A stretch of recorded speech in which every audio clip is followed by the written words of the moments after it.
اعوذ باللہ من الشیطان الرجیم بسم اللہ الرحمن الرحیم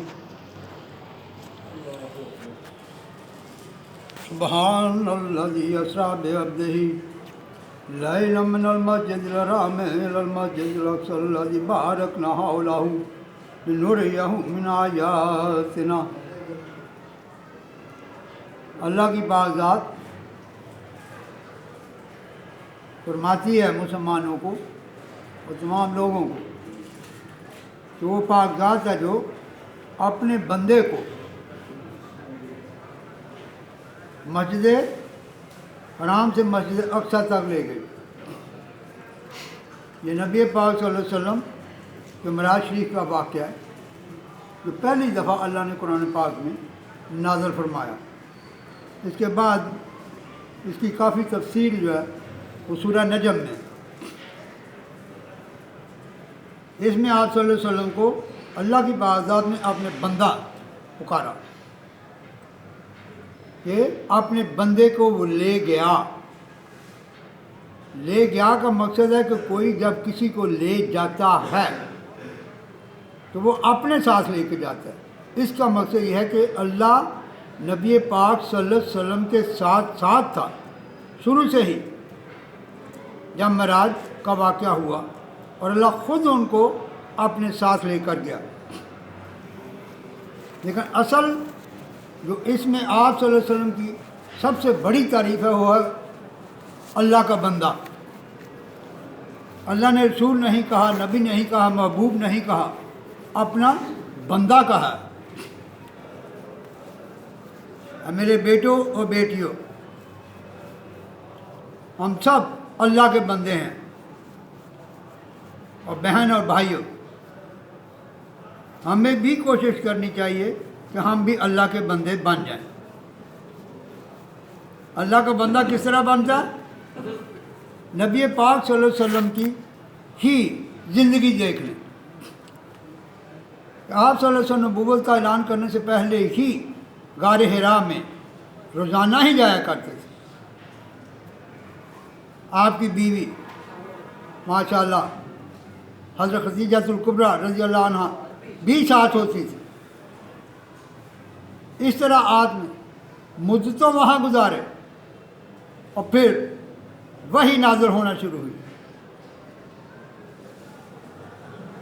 تو اللہ کی پاک ذات کو انسان میں اپنا بندہ ہونا سب سے زیادہ اشرف ہے، اعلیٰ ہے۔ اور بیٹوں اور بیٹیوں، جوانوں، خاص کر آپ کو میں عرض کر رہا ہوں، 76 سال ہو گئے ہمارے ملک کو بنے ہوئے۔ ہمارے جرنیلوں، فرنیلوں، سیاستدانوں، ججوں نے ہمارا بیڑا غرق کر دیا، خاص کر آپ بچوں کا۔ کیونکہ بچے جب ہوتے ہیں 40 سال تک انسان سیکھتا رہتا ہے، اور وہ عموماً دوسروں کو دیکھ کر سیکھتا ہے۔ کوئی کسی ایکٹر کو، کوئی کسی ایکٹریس کو، کوئی کسی گویے کو، کوئی کسی سیاستدان کو، کوئی کسی کو، کوئی کسی مفتی صاحب کو، کوئی کسی پیر صاحب کو، مولانا صاحب کو اپنا بنا لیتا ہے، اور اس کی باتیں اچھی لگتی ہیں اسے، اور اس کو فالو کرنا شروع کر لیتا ہے۔ وہ اس کا ہیرو ہوتا ہے ساری زندگی میں، اسی کی نقلیں کرتا ہے۔ تو میرا بیٹا اور بیٹیوں، آپ بھی بیٹیاں فاطمہ الزہرا علیہ السلام کی نقل کرو، اور بیٹے امام حسن حسین کی اور صحابہ کرام کی نقل کرو۔ یہ ہیں ہمارے بزرگ، یہ ہیں ہمارے ہیرو۔ ان کے پیچھے چل کر ہمیں اللہ کی بارگاہ سے، اس کے محبوب کی بارگاہ سے کچھ نہ کچھ ضرور ملے گا، اور ہماری زندگی میں برکت آئے گی۔ یہی 76 سال کا دیکھ لو کہ اس میں کتنی تباہی آئی ہے۔ کل میں نے سبا کا واقعہ سنایا، ان لوگوں کے لیے اللہ کی ذات میں ڈھیروں شہر ایسے باغات جنتوں کے اور نہریں مختلف قسم کی بنا دی، لیکن انہوں نے نہ شکری کی، اور الٹا ان کے جو امیر لوگ تھے وہ رونے لگے، اللہ جی ہم ان غریبوں کے ساتھ جانا پڑتا ہے، ہم ان کے ساتھ نہیں جانا چاہتے، ہمارے سفروں میں دوری ڈال دے کہ وہ الگ جائیں ہم الگ جائیں۔ یہ کتنی ناشکری ہے اس کی اتنی بڑی نعمت کی، وہی ہم نے پاکستان کی ناشکری کی۔ یہ اتنی بڑی نعمت، ہیرے جواہرات اس میں، سونے چاندی اس میں، کوئلہ، تیل، کوئی چیز ایسی نہیں دنیا میں جو استعمال میں ہونی ہے انسان کے لیے جو یہاں پیدا نہ ہوتی ہو۔ اتنی اعلیٰ ترین، یہ چھوٹا سا ٹکڑا ہے، اعلیٰ ترین اس نے ہمارے نصیب میں کیا۔ لیکن ہم نے کیا کیا؟ ہم نے نہ نبی پاک صلی اللہ علیہ وسلم کے مسئلے کی عزت کی، نہ ہم نے ان کی شکل و صورت کی طرح اپنی شکل و صورت بنانے کی کوشش کی۔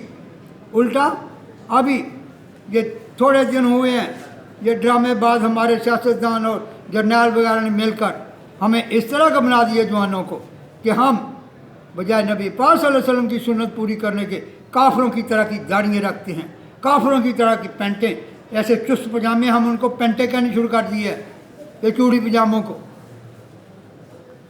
اللہ فرماتا ہے جن کو تم پسند کرو گے میں تمہیں وہی بنا دوں گا۔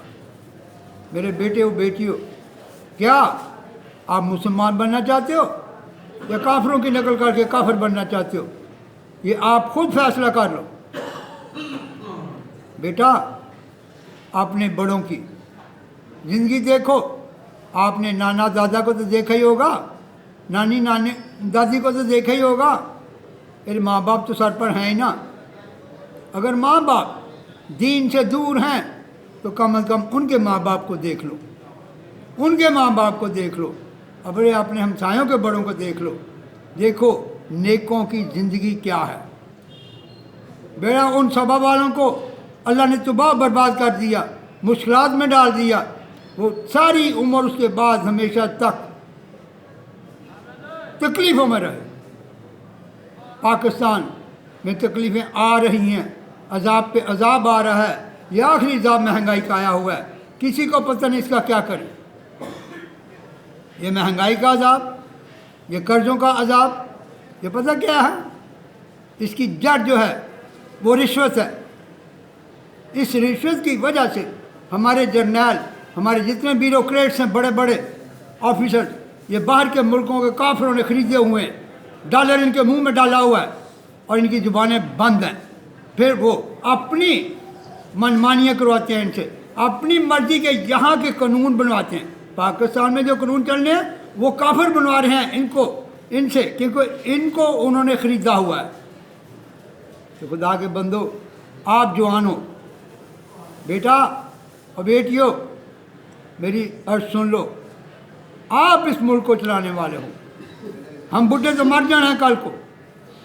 آپ تیاری کرو، اپنی زندگی کو دین اسلام میں ڈھال لو، اپنی زندگی کو بہتر کر لو۔ بیٹا اللہ اور رسول برکت ڈالیں گے انشاءاللہ تعالیٰ بفضل خدا۔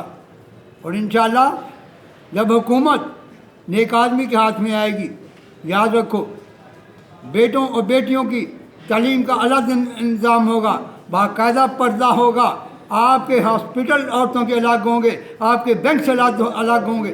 جن کاموں میں پردہ قائم ہو سکتا ہے، عورت ہر کام میں ترقی کرے گی اللہ کے فضل و کرم سے۔ اس کے اپنے ہاسپٹل ہو سکتے ہیں، اپنے بینک ہو سکتے ہیں، مگر پردے میں رہ کر۔ پردہ ہی دین اسلام کی جڑ ہے۔ جس جگہ پہ پردہ ختم ہو گیا تو سمجھو کہ وہ جگہ اسلام سے خارج ہو جائے گی، وہ کفر میں چلی جائے گی۔ اور جاتے جاتے یہ عرض کرتا ہوں، نبی پاک صلی اللہ علیہ وسلم فرمایا تعلیم حاصل کرنے کے لیے تمہیں چین بھی جانا ہو تو چین چلے جاؤ، اتنی دور کا فاصلہ فرمایا، لیکن اصل کیا بات ہے؟ آپ کی نگاہ چین پر پڑ گئی۔ اس چین کی نگاہ کی وجہ سے اللہ کے فضل و کرم سے دیکھو چین سب سے زیادہ ترقی کر رہا ہے۔ اب امریکہ وغیرہ سارے اس سے ڈر رہے ہیں۔ ارے بیوقوفو، اور تم بھی اس کی طرح ترقی کرو، ڈرتے کیوں؟ وہ بھی انسان ہے، سب انسان بھائی بہن ہیں، تو ڈرتے کیوں ہو دوسرے سے؟ ایک دوسرے کی ترقی دیکھ کر خوش ہو، بجائے مسلمانوں کو قتل کرنے کے، یہودیوں کو قتل کرنے کے، ہندوؤں کو قتل کرنے کے۔ خدا کے واسطے سب انسان ہیں، اللہ کی بارگاہ میں سب برابر ہیں، لیکن فرق پڑتا ہے۔ تو وہ کہتا ہے میرے اوپر ایمان لاؤ، میرے اوپر ایمان لاؤ، اور میرے رسولوں کو مان لو اور اس راستے پر چلو جو کتاب میں لکھا ہوا اس کی نازل کی قرآن پاک۔ میرے بیٹے اور بیٹیوں اس طرف آ جاؤ اور کوشش کرو اپنی زندگی اسلام کی طرف ڈالو، اور اللہ کے فضل و کرم سے حکومت تمہارے ہاتھ ہوگی۔ کل بڈھوں نے ہم نے مر جانا ہے، کتنی دیر رہ لیں گے؟ 100 سال؟ ارے اس سے اوپر کسی کو سنا؟ کبھی کبھار کوئی ہوتا ہے جو 100 سے ٹپتا ہے، ارے 100 پر کوئی نہیں پہنچ رہا، ارے 60 پر سارے ختم ہو جاتے ہیں، بڑی حد ہوتی 70، اس کے آگے کوئی کچھ آنے والا جیسے میں ہوں۔ میرا بیٹا میری عرض ہے آپ کے آگے، بہت بہت شکریہ، آپ نے ٹائم دیا۔